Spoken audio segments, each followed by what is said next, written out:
15 জন লোক কোনো একটি কাজ 20 দিনে সম্পাদন করে, ওই কাজ আরও 5 জন লোক অতিরিক্ত করলে কত দিনে সম্পন্ন করা যাবে?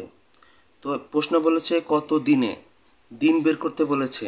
তাহলে ঐকিক নিয়মে আমাদের দিন শেষে রেখে লাইনটি সাজাতে হবে।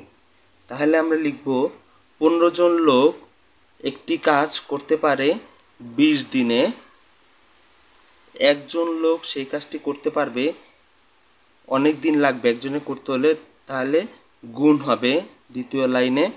তারপরে 5 জন আরও অতিরিক্ত লোক, তাহলে টোটাল লোক হবে 15 যোগ 5 সমান 20 জন।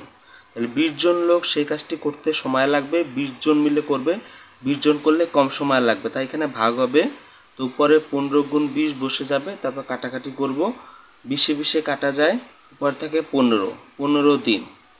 তার মানে 20 জন লোকের সেই কাজটি করতে সময় লাগবে 15 দিন। তো এখানে 15 দিন হচ্ছে এই প্রশ্নের উত্তর।